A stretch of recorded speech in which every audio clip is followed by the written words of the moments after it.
Ward number 14 ની અંદર કેતનભાઈ ઠુમર જે બીજેપીના ઉમેદવાર છે તે એને અધૂરું સોગંદનામું આપ્યું છે અને ખોટું સોગંદનામું આપ્યું છે.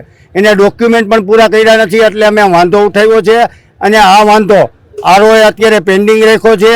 પણ અમને આવી કે લોકશાહીની અંદર જો કોંગ્રેસને આવી રીતે હેરાન કરવામાં આવતા હોય અને બીજેપીને એકને ગોળ ને એકને ખોળની વાત કરતા હોય તો લોકશાહીમાં આવું ચલાવી ન લેવાય.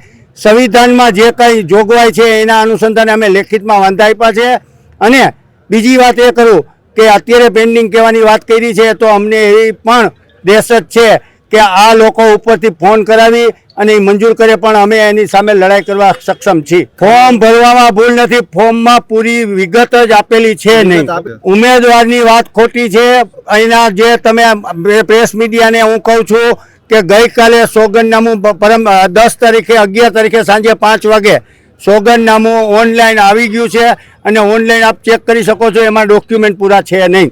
રાજકોટ મહાનગરપાલિકાની ઇલેક્શનમાં આજે ફોર્મ ચકાસણીનો દિવસ હોય ત્યારે સ્વાભાવિક વાત છે કે આ કોંગ્રેસ એની હાર ભારેલી છે. કોંગ્રેસ બે બકોડી થઈ ગઈ છે અને કોઈ પણ જાતના મુદ્દા વિના આ વાંધા ઉઠાવી રહી છે. કોંગ્રેસને મોટામાં મોટો ભય છે કે વોર્ડ નંબર 14 જીતે છે, એક પણ જાતની ભૂલ નથી.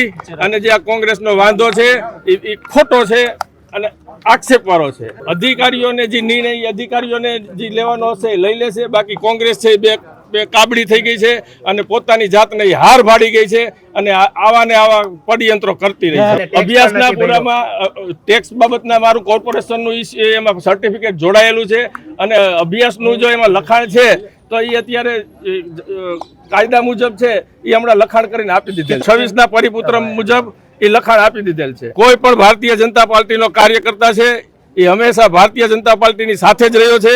આ ખાલી કોંગ્રેસ માત્ર ને માત્ર કોંગ્રેસ છે એની હાર ભારી ગઈ છે. આ સિવાય કોઈ મુદ્દો નથી. અનેક પ્રકારના કાવા દાવા કોંગ્રેસ કરી રહી છે અત્યારે અને હાલમાં પણ કરવાની છે.